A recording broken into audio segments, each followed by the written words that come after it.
Ba-ba-da-bow-bow, Banger Management Fantasy Hockey Podcast. Woo! Wow, wow, wow.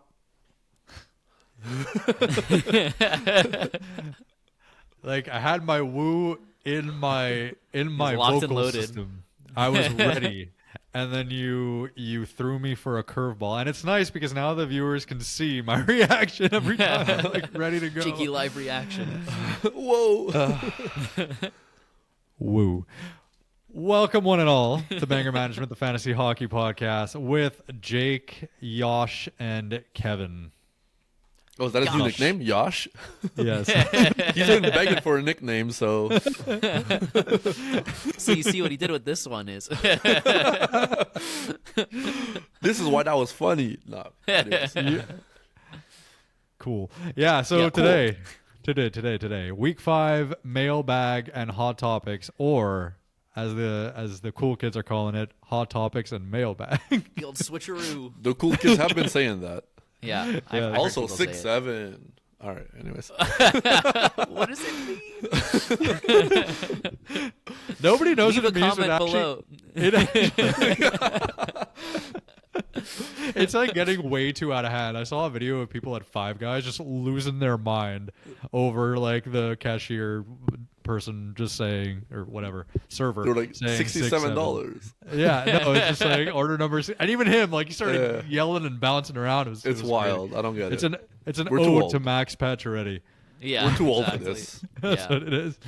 All right. So, yeah, week 5, hot topics and mailbag. Follow us on Spotify, Apple Podcasts, wherever you get your podcasts. Rate us 5 stars, like, subscribe, follow the whole shebang. YouTube. We are new to YouTube. Woo. Woo! Subscribe, leave a comment, like the page. I don't know the jargon yet, but all that stuff showing support is much appreciated. The link to our Discord is in the link tree in the podcast description, and all the other socials can be found in the link tree as well. Josh or Kevin, any blurb before we begin? Yeah, my blurb is, if this is your first Hot Topic Plus mailbag episode, we gather mailbag questions on Reddit, Twitter, Instagram, and Discord. So if you want to drop us a question for a future episode, make sure you're leaving it there when we'll usually send out a message for the mailbag that we're, taking questions. And also the hot topics, we're doing our best to try to pick things that are kind of spicy, that people are, feeling either way about, either good or bad, and what we think. And hopefully it's some valuable insight for you guys. So we should just jump right into it. Yeah, let's do it. Let's start with some questions. So, why Swan7934 on Reddit asked, are Perfetti or Zuccarello worth stashing/rostering in a 14-team league? Absolutely, yes. Yeah. I'd rather have Perfetti than Zuccarello because I think Perfetti gets PPU1 when he's healthy. Zuccarello, I think, will be, especially in a 14-team league, that's a pretty deep league unless your roster size is pretty shallow. But both of these guys in deeper leagues are absolutely worth a stash. Prefer Perfetti over Zuccarello. I think both will have value. And, yeah, absolutely. I think Perfetti's huge this year when he comes back. He could be. It was such a I disappointing think he could injury be like before the a season mini started. Gabe Velarde. Mm-hmm. Yeah, I mean, Nickel in the jar. same idea, and I wouldn't say the ceiling is even higher by any means, but like Velarde's been great. 50 points in 82 last year for Perfetti, and like this was his breakout year that he was poised to have. So big fan of his. Zook as well. I mean, 14 is a pretty deep league, unless like you have a very small starting lineup. Why Swan 7934? I would suggest rostering and stashing both, because there's probably not going to be too much on your waiver wire, and these guys could produce at a high level. Yeah, but if you had to choose one, definitely Perfetti. He's going to be power play 1, and Winnipeg had the best power play in the league last year. Yeah. Okay, Maybach Monk on Reddit asked, in a 12-team Bangers league, I have Brady Tkachuk on IR. Which of the following guys should I drop when he comes back? So he listed his whole team, but these were the top 3 droppable ones. And yeah, so we'll go through these. So, Voronkov, Lundell, Nelson, or lose one of his 2 streaming spots. I mean, I don't think Voronkov is a drop at all. I think he's neither. line 1, Just from the PP1. He's Yeah. been a banger too. Like, he's actually hitting a lot compared to last year. So he's the one that I least want to drop. Nelson has been kind of shaky lately where he's not really producing that much. So Lundell obviously has a big role. I think he's kind of taken a step up where we expected Bennett to be the valuable center on this roster with all the injuries that Florida has. It looks like Lundell is the guy. So if I had to choose out of these 3, I'm dropping Nelson. Yeah. But I don't also hate depending on how deep your league is and how large your roster is, Brady absolutely is worth a streaming spot. But Yeah. I think Nelson, depending on your league size and what the format is, he could be a waiver guy. So Yeah, I'd go with Nelson as well. Yeah, I agree. Okay. easy. Let's go. Moving on.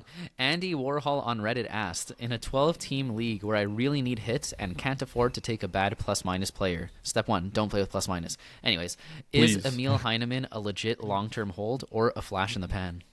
Legit long-term hold, in my opinion. Yeah. Yeah. I think we're seeing what he's doing with this top deployment. I think he's probably cemented himself in that top 6 if the Islanders are smart, which is not always the case. But listen, I think he's an incredible banger guy right now. Like he's not going to have the point ceiling that maybe he's currently putting up, but I think his banger categories are here to stay, and they're pretty lit. So I like him. Yeah, the thing with Heineman is that the line 1, I don't know how set it is, but that doesn't really affect the bangers, and that's seemingly what It also seems like Wild Yeah. likes him. Like it seems Yeah, like exactly. I mean, right now he's playing line 1 with Horvat and Barzell. So which that's is great. Yeah. It's amazing. No, I think that this is a long-term hold in a banger league, absolutely, and Andy Warhol needs hits, as he said. Yeah. So, Are you worried about the plus minus? That's what I'm saying, is that he gets bumped to like a less good line, and like of course the plus minus is likely to. I also just don't care about plus affected. minus. Even if I'm in a plus minus league and you tell me that you want to take a good plus minus player, like you cannot It's so pick random. a guy that's good at plus minus all the time. It just never happens. So might as well just take the good player and take the ups and downs. Like obviously at the end of the season, there's guys that are way more likely to end negative and some positive. But on a weekly basis, it's so volatile that it doesn't influence my decision like that much. There's so many other categories that a good player is touching besides plus minus. So It's actually a good strategy though, because people will focus on plus minus. So don't keep Heineman. Draft players pick players rather off waivers or in trades that have bad plus minus, because it is a category you're losing, but it's so volatile. So yeah, Heineman's a hold, and look for more Heineman-like players that can help your team out even if they don't have good plus minus. just a little nugget of information, like in a plus minus league, I feel like it's even better to trade because plus minus influences the rating on like your Yahoo or whatever so much, whereas like it'll be okay, some guys at 0.86 plus and the other guys at like negative 0.5, and it skews the ranking so much. Like one player could be better in every single category, but because the plus minus is so heavily skewed, the other guy's ranked higher. And I just use that to my advantage when I'm in a plus minus league and be like, oh, look, this guy's ranked 50. Give me your guy that's ranked 103 Devon or Toews is something. the best player in the league. Yeah, exactly. You can really use that in a trade. So I'd be looking at doing that. Okay. Silusay on Reddit and on Discord asked, I'm extremely high on Nikishin, and I think you guys are too low on him. Can you look into him Agreed. a bit more in depth Sorry. and tell me what you think? So, Okay, so- I did look a bit more in depth. And first of all, his bangers are sick, okay? Yeah. I don't think we ever denied that. His banger cats are great. Shots, hits, blocks, mostly hits, but no, it all looks good back there.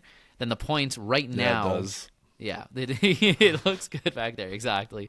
The points for now are decent, but I don't see it staying. And I know everyone, Jakey, Silusay in his little write-up about Nikishin on Reddit and on Discord, everyone's like, Nikishin's guaranteed getting power play 1. Look how good he looks on the ice. It just makes sense. Nikishin's not getting power play 1, okay? This year, okay? He can in the future. He's Are not you getting power play 1 100% this year. certain of that? I will give you my 99% certainty on this one. All right, okay, I'll take first it. of all, Good deal. First of all, what more possible proof do you need than literally the top 4 defensemen on this team injured and he's still not power play 1? Okay? If he didn't get power play 1, not even a look at it now, he's not getting it. Second of all, he's not even power play 2. They don't just boost someone to power think play he is 1 power from play no 2 power. now.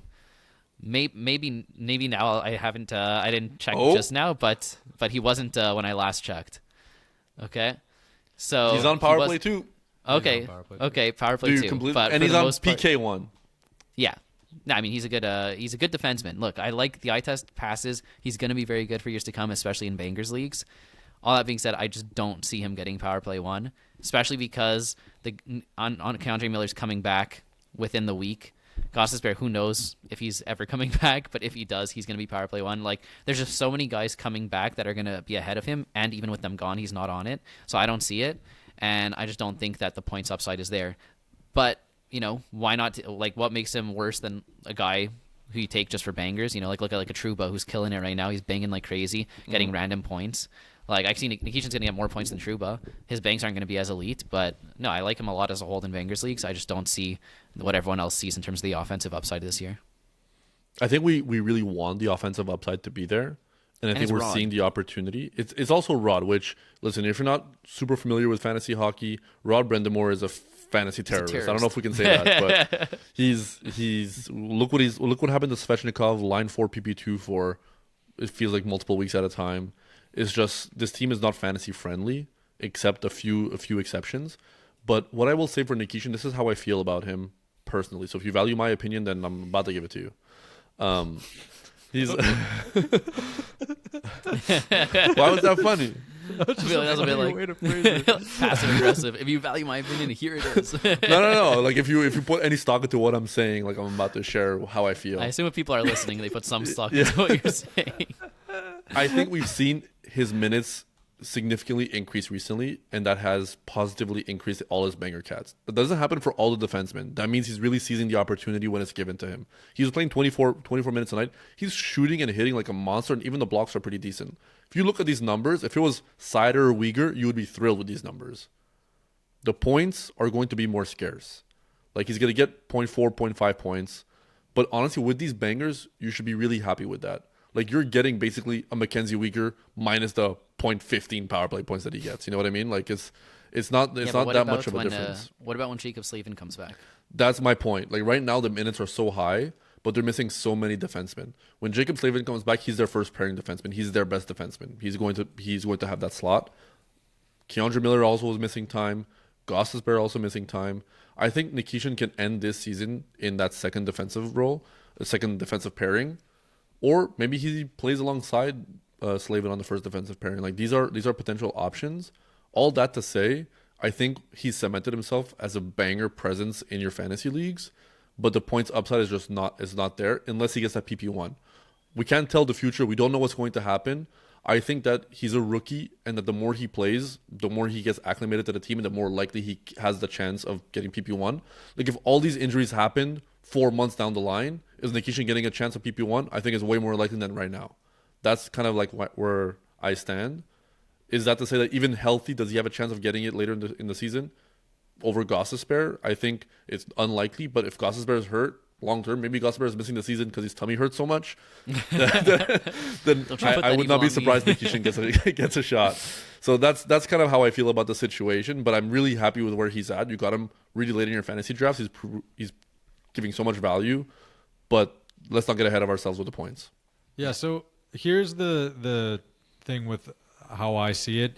Nikishin is, to me, I'm easily the highest on him of us. Yeah, because you have him on your team. Drafted him, but like I feel like it goes me, Kevin, Josh, as far as like the outlook, because I do think that the power play one, there is potential that he will see it. The reason I'm scared is because offensively, I think his bangers are really good, very secure, and I think that they're going to find a way to give him minutes even with Slavin coming back. Right, it's going to take away from it because Slavin's their number one guy. Totally agree, Kevin. The thing is, though, with Nikishin, is that nobody knows like where the top fantasy elite production is going to come from. Is it going to be bangers? Is it going to be points? Because Rod is going to be bangers. He's doing that right now. Exactly, but like maybe it's going to be insane points, right? And if he gets these bangers with the power play upside and all these points, like it's amazing. Because, but what's his road to insane points? In the KHL, he had 46 and 61 and 56 and 67. That's why people are high on him. So first of all, KHL production does not always translate to NHL production. Gusev, case in point, and sometimes it's amazing. Kaprizov, Panarin. Jakey gets hurt like one time, like 3 years ago, and he's like never let he's mentioning Gusev, and nobody knows who that is. I was so high on him, and it was just such a disaster. But the point is that like he is now looking like his production in the NHL is going to be really good, Nikishin. I'm very happy to be owning him. I'm certainly not low by any means, but I don't think that there's any offensive reliability that you can really have on any player on Carolina, period. I think Aho is probably the best player in the NHL because if he didn't have to deal with the line fluctuation and all this insanity, I think sky's literally the limit. That's an exaggeration. But point is that Rod does not bring out fantasy production in his players offensively by any means. It's going to be a roller coaster of minutes, a roller coaster of line power play 1. I think he'll see it at some point. Power play 2, no power play at all.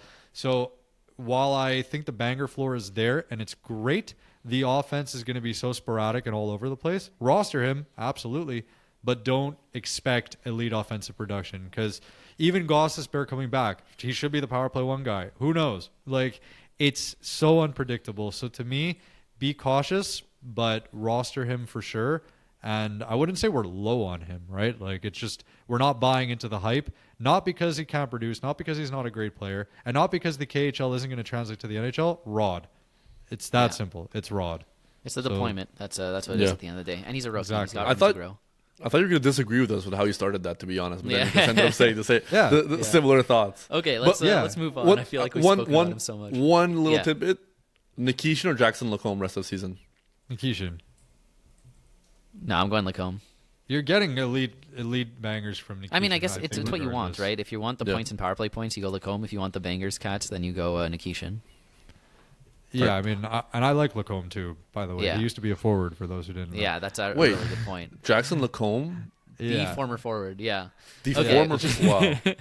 Intelligent Invite 3 on Reddit asked, I listened to your last Buy Low Sell High episode and sold Spencer Knight and Jason Robertson for Mikko Rantanen. How'd I do? You did amazing. This is a golden example of why everyone needs to listen to this podcast and follow our advice.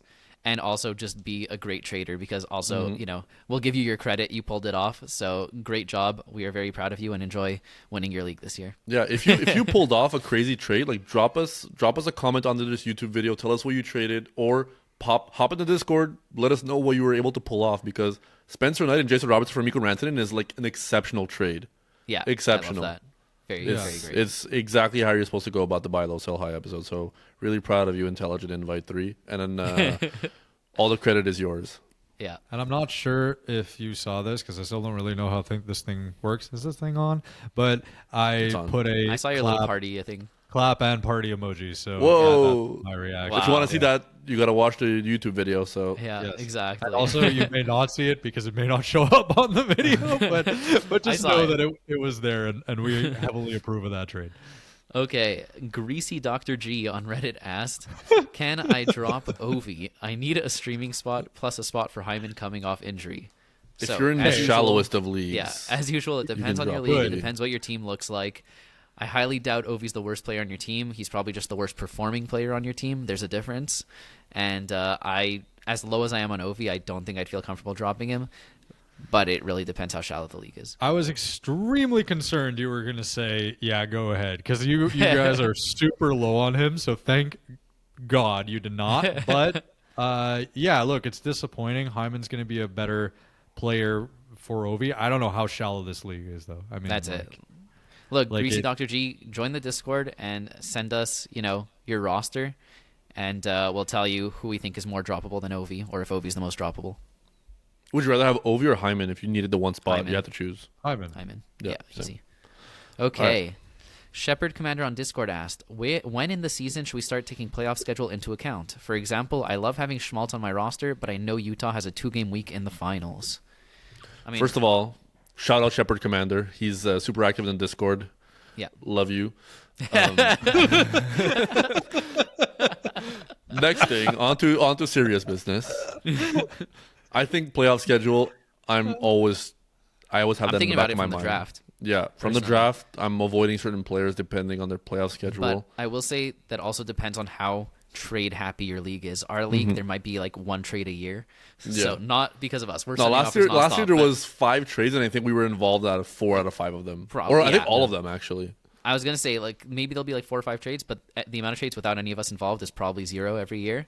And so with that in mind, you can't really improve your playoff schedule through trading. So I take it into account a lot during the draft. But most leagues, you're able to do some trades here and there, and I think a lot of people who don't listen to this podcast don't take playoff schedule into account, at least not this early in the season.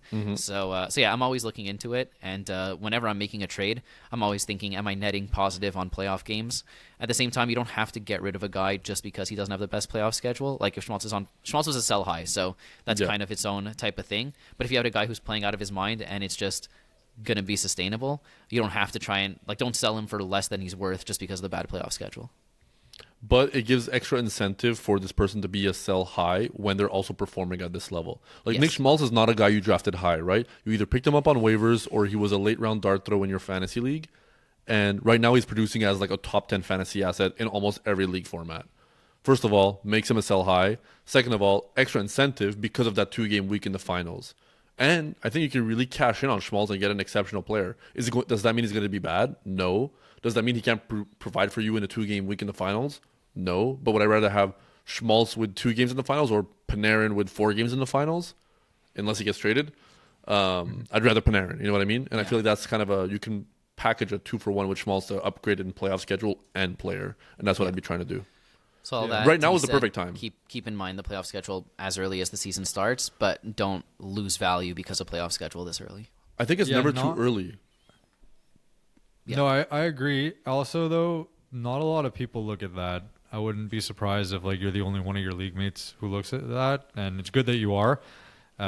So keep that in mind. But yeah, I mean, Schmaltz is a weird case right now because he's so good. Such a sell, yeah. Yeah. Okay. Brian on Discord asked, in a 10-team keeper league with goals, assists, plus minus, PIMs, power play points, shorthanded points, game-winning goals, shots on goal, face-off win, hits, blocks, which every 5 category of these... Yeah, pretty much all the categories. Which 5 of 9 of these players should I keep? Keepers are chosen in January. So I'll list these names, and we're going to choose 5 to keep. Crosby, Reinhart, Weegar, Dahlin, Bouchard, Forsberg, Genther, Batherson, Thomas. I've already chosen my 5, but I don't know if you guys want to go first or if I should... I agree with your 5, Josh. Okay, cool. So I'll just... I'm looking at the list right now. If you see me looking to the left, it's because I have the... What did you say it was? Okay, so the list of 9: Crosby, Reinhart, Weegar, Dahlin, Bouchard, No, Forsberg. the ones you pick. Oh, okay, so the ones I'm going with Crosby. This guy just ages like wine, and I think as long as he's in the league, he's just going to keep... He's got at least one more excellent year in him. Yeah, exactly. Next, I'm going to go Reinhart, which might seem like a hot take with how he's been doing this year, but you got to remember that Barkov's going to be back next year, so that's a big thing to keep in mind. Next is Dahlin. That's an easy one to me. He's just going to keep getting better. If ever the Sabres become good, he's going to be even better. Bouchard's got 4 years on that $10.5 million contract. Power play 1 with McDavid and Draisaitl. Easy keep. And then I'm actually going with Genther as the 5th one.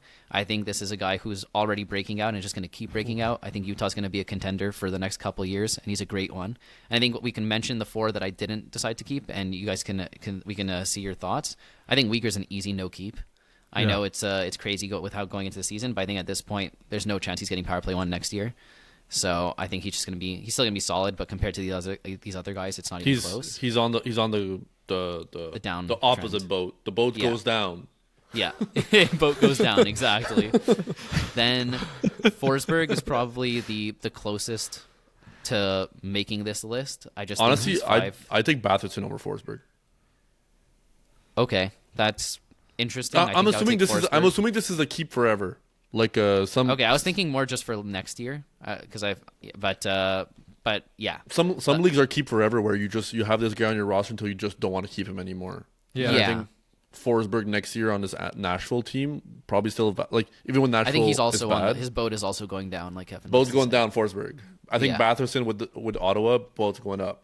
Yeah. And then Thomas is super underrated, and we love him a lot. But just compared to these other names, the fact that he doesn't shoot, he's too one-dimensional. He's too one-dimensional, and the Blues have a lot of question marks. I feel like every year, for the next couple of years, they're going to be they could be good, but also if they're not good, it's not going to be the most surprising thing. Yep. So I think that that puts him below these top 5. Yeah. First of all, wagon of a team. Good job. Yeah. Second of all, change plus minus to points next year. Trust me, you'll have a great time. Third. Points as a category. So you get points for goals, assists, and points specifically. Yeah, and so on the topic of that, because there's no points, I'm honestly, I think I agree with your choices, except maybe take Reinhardt out and like put Batherson in, maybe. No, Or I wouldn't. I don't know. Forsberg? I think that's too Or short term. Like I know Batherson's shot killing it right hits, now, and though. Reinhardt's been really bad. But I think you have to take into account the fact that Barkov's going to be back. You're right, but also though, like with Crosby, if it is a keep forever, like do you? He for also sure mentioned keep him? like in his message that Crosby's like been with him since the beginning, and he wants to ride into the sunset with him. So I think Yeah, but Crosby it's was a non-negotiable. keep forever. But like he can keep Crosby next year. Then next year, just like not keep Crosby and keep And another keep stud someone that he else, drafted. Yeah. Okay. Fine. So we have Crosby, Reinhardt, Deline, Bouchard, and Gunther. I agree. For me, it was Okay, close between cool. Gunther and Batherson. I'll just put it Yeah, there. I'm more hyped on Gunther. Yeah.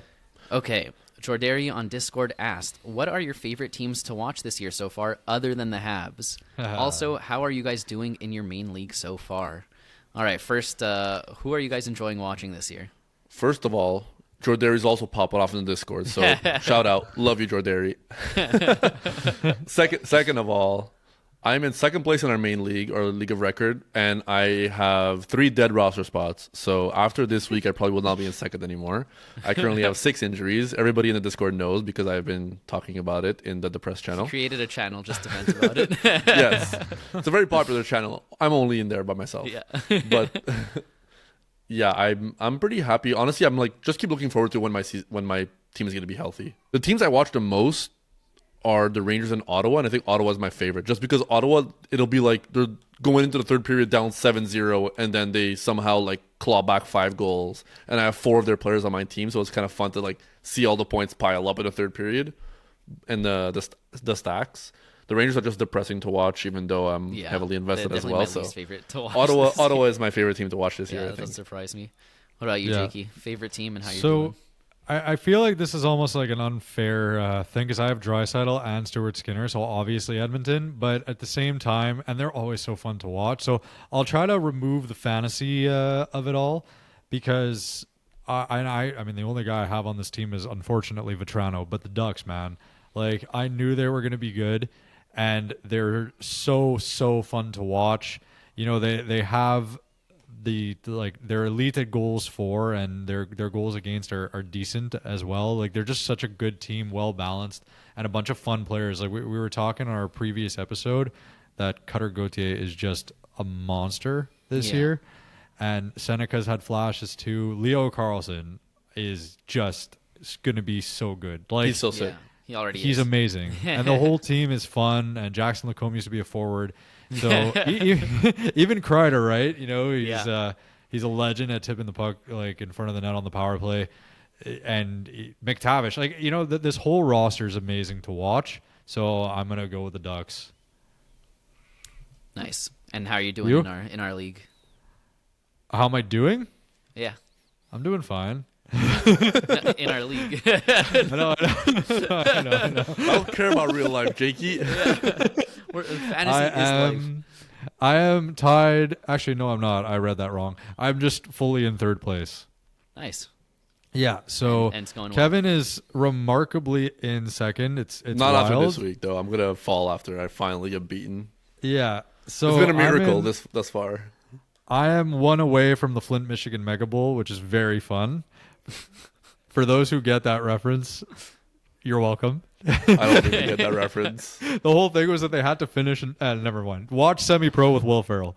Yeah, no, my team's good because it's got like I went really heavy in on the hits, and what I did was kind of punted faceoffs this year. So I'm gonna win the odd week here and there because I'm not horrible. But I will say it's really nice not to be constrained by that category, which is sort of standalone. Like if you're an elite faceoff winner, it doesn't mean you're good at anything else. But if you're good at shots, if you're good at hits, it translates to goals, it translates to points, it translates to PIMs, right? So like these things are like all correlated, and I was really happy with that. I had a few bust picks, but I'm expecting that to turn around. And yeah, I'm really optimistic about my team. So third place, and we'll see what happens after this week. Nice. And I'm doing great. We didn't ask. I think one of the teams I've actually been watching the most this year is Buffalo because I had 3 of them on my roster at one point. Now I'm down to 2. I got Very Tage fun Thompson and squad. Josh Doan.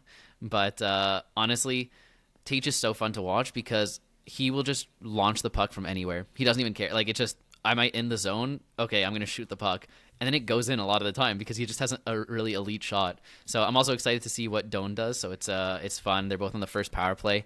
I just feel like at the very least they're going to be entertaining this year. You know, like who knows if they're going to make the playoffs or finally be relevant. But I think they have some good pieces, and they're making it fun to watch. So that's who I've been enjoying watching. And then my main league, or our league, is I'd say it's not going great for me right now. I'm in 7th, but I mean I'm like 5 points back from like Jakey, who's in 3rd. So or like 7 from whatever. So it's not like a super. Josh wide, is in a good like, spot. He just hates his team every day. Yeah, I just have a lot of bust picks that I still believe in most of them that they'll turn it around. So I just have to be patient, which is tough. And also, I mean, mostly I'm going up against the most ridiculous goalie luck every single week. Yeah, I don't think true. I've won a goalie cat this year, and I'm the only one of us 3 who drafted goalies at a mid, reasonable spot, and my goalies aren't even playing bad. If I drafted bad goalies and I was losing every week, I'd be like, okay, sucks to be me. But my goalies are playing fine. Like Joey Decort's killing it. Kemper's up and down, but I believe in him to turn it around. But I'm going against like every team I go up against, their goalies get help. Like I went against Jake Allen, who the 1 week he was a starter, and then I went against Markstrom the next week, the 1 week where he was good, and I'm going up against Kochetkov the week he's healthy, and it's just gonna keep going. But Timing is a talent. Yeah, it is. So, yeah, I think I'm just getting some bad matchup luck, but it's going to turn around. It's a long season. Anyways, let's get on to our hot topics real quick. Let's speed run these a bit. And, I was gonna say, give me like 1 or 2 sentences about how you feel about this player. Okay, yeah. Here we go. Steven Stamkos. Bad. He's a drop in almost every Drop. single format. Yeah. I mean, Yeah. I think people are talking about him, but Just drop. No hope. Done. Just drop. Move on. Yeah. Yeah. Artemi If he gets Panarin- traded, Oh, sorry. if he gets traded, you could pick him up. Yeah. Yeah. Artemi Panarin, I think clear buy low. I think he's going to get Yeah. traded. I think if the Rangers don't pick it up, he's getting traded, or maybe he signs an extension. But if he stays in New York, like I heard, he wants to stay in New York, but it's got to be at a discount.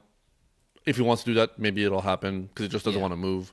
Yeah. But buy low, Russians buy love New low, York. buy low. I think he might be the biggest buy low right now. I'm not just Yeah. saying that because he's on my fantasy team. No, he is. He's the highest guy who's performing the worst. Yeah. He has elite pedigree. When Trocheck comes back, the whole team's going to get better. So just be patient with it. And if he's not on your team, buy low. Yeah. All right. Next, we've got Dawson Mercer. This is such a hot name. Sell Like, high. everyone's talking about it these days. Yeah, Dawson Dawson's Mercer is so hot right now. Yeah, Yeah. exactly. Yeah, I will say I was not a Mercer believer for the longest time. I thought when Nason came back, they were going to put him on power play 1. I didn't think it made sense, but it was all of last year what Keefe did, and I don't think he always makes the most sense in terms of how he deploys stuff. But it seems like for now he's doing that kind of like 2 power play 1 units where they alternate Dougie and Mercer for Luke Hughes and Meyer, like back and forth like every second game. But the fact is that means Mercer's getting power play 1 every second game. He's playing shorthanded, getting shorthanded points, and even strength he's great. I have turned around. I'm on the Dawson Mercer train now. He's still a sell great high, minutes. For sure a sell high, but I don't think he's going to be one of those guys who just becomes a drop at some point. He's not a waiver wire father, which he's been for multiple previous years. Like he's just been a guy that you stream when he's hot, and that's it. And he hasn't been hot a lot. I think now his production is actually kind of sustainable. Like there's a foundation set for it. Obviously, right now he's performing at an elite level, and you can probably get a good pick. Like people are hype on Dawson Mercer. Yeah. I saw in the Discord people were talking about how they were able to trade Mercer for really big name players. So Yeah. if you have Mercer on your team, do your due diligence and see what you can get for him. Yeah. Yeah. Agreed. He hasn't missed a game in his career. That's another addition that you can. That doesn't mean anything. Trocheck had to miss a game in 3 years, and he missed 4 weeks. Yeah, I of the know, season, but he's so. not on your team, Mercer, so he'll be fine. Not And, yet. Really good point. I'll trade for him and ruin everybody's luck. And the rankings are skewed because he had 2 shorthanded points, which are likely Yeah. going to count for something. Yeah, if in you your have league. short-handed points in your league, it'll. Yeah, so Skewed. you should sell him, but I mean, yeah, he's not going to be a waiver wire guy this year. There's Yeah. no way. Okay, next we've got Nazem Kadri. I mean, I think he's definitely getting traded this year. He's Yeah. I think he's probably going to be the Calgary most sought sucks. after second C on the Yeah. trade market. I think he's going to do way worse this year than he did last year and in previous years. Yeah. The issue I think even is with the he has trade. 3 years on his contract, so whatever team is going to trade for him has to be ready to take that cap hit for the next 3 years as well. That's why Yeah. people were saying like, oh, he could play for Montreal. Like he does not fit what Montreal's trying to do for the next 3 years. No, unless like Calgary retains, but who Yeah. knows if they would be willing to do that. Yeah, But just- for fantasy, are you trying to trade, or are you just holding until he does something good and then trying to trade, or? Yeah, How do you feel? I would never, like I said, never sell when they're at their lowest. Wait, he's going to have a hot streak at some point. He's still a good player. Calgary just sucks. And when he starts stringing together a couple games where he puts up I think lot he's of on a hot shots streak and right gets a now, point, if I'm then- being He real. is. He is. Yeah, like he's then not been now's the that time to bad sell. this year. No, he hasn't been Yeah, that he- bad. I just don't see a bright outlook, especially compared to last year. Yeah, and he's not the type of guy to make something out of absolutely nothing. So I'm not expecting too much. Yeah, so I would definitely sell high. I think if you have him right now, he's a sell high. So as Yeah. you're listening to this, if you have Kadri on your roster, like go see if you can get an upgrade at center. Yeah. Yeah. All right, last one. Zeev Buium / Brock Faber / Jared Spurgeon. What is going on with this Minnesota power play one? They started off the season so hot. Buium had like 4 power play points in the first 4 games, and then they started sucking. He got bumped off. Spurgeon's now power play one, but does nothing with it. Faber had 2 crazy games. Not that he was on power play one, but it was looking maybe he would get it. Right now, as it stands, it's Spurgeon power play 1, Faber and Buium on power play 2, but there's even talks of Buium being sent down to the AHL. What do you make of all this? Who's the guy to get? Is any of them the guy to get? First What do of you guys all, think? if you listen to the news and updates episode previous to this, if you haven't, go listen to it because we referenced this exact topic. So you have to really stay tuned. Yeah. But I'm just not interested in any of them, if I'm being real. I think Buium was really exciting at the early season because the Minnesota power play felt like it was scoring at will. They had like, I don't know how many power play. I think they were like 80% to start the season. Yeah, it was crazy. But right now, they're really looking for a spark. And I don't think it's any of these defensemen. I think Buium lacks experience. I think Faber lacks the offensive touch. And I think Spurgeon is just like a pillar out there. And he does not have like... I Not a just pillar don't- in a good way. Not like a pillar of our community. Like a pillar, like a pile. No, like a orange, like an orange cone. Yeah. I'm just not thrilled about any of the defensemen on PP1. And Yeah. even if they have PP1, if I have them on my roster, I can then sell them on that. Like none of these guys are not really trade bait. Like nobody really wants them on their teams. The way I see it, Spurgeon has PP1, and I still don't think he's rosterable. So he could only get worse. I would not grab him at all. Buium, I think, might honestly get sent down to the AHL for some points. Yeah. He has literally 0 back cat, and he's not power play 1 right now. He's a guy, if you had him on your team, I would feel very comfortable dropping him. Yep. And like you can watch list him, and if he gets power play 1 and they start popping off, you can try and grab him. But even if you miss out on it, I don't think it's the end of the world. And then the one I'm most likely to take a chance on, which I did, I currently have him, is Faber, just because I liked the shot block floor. So even if he put up those 2 crazy games and then hasn't gotten a point in his last 2 games, but he's still shooting and blocking, so it's not like someone who's putting up zeros like a Buium or a Yep. Spurgeon. I do think there is a chance he can get power play 1, and I think he can actually do something with it. He is the highest paid defenseman on the team and the best defenseman on the team. He's just not But- like a power play guy. Like that's just No, not but that's that's not it. his That's game. not Like his- maybe he grows into it, but Yeah. Look, they I think it's clearly possible, don't but- believe that much into it because they haven't really been giving him the opportunity. Like why are they putting Yeah. Spurgeon there when they can have a young defenseman try to have growing pains there? You know, For sure. I just think that if they keep sucking, they're going to have to shake things up. So we'll They're- see what they're the- happens. perfect team to like trade for a power play 1 defenseman come trade deadline. Like Yeah, that's true. Rasmus Anderson, Eric Carlson. Like these are the names that are going to be floated around come Yeah. trade deadline for this team. For sure. The situation is wild.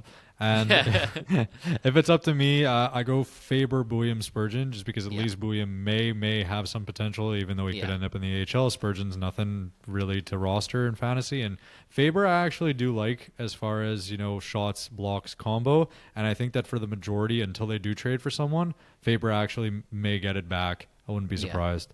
So If I had to for choose power one, play it's one, Faber, but I'm not psyched about it. I'm not yeah, I'm doing it not, because I'm of the not power that play. happy about it. Yeah. I'm not mad, no vendettas at Kevin, but like Robertson.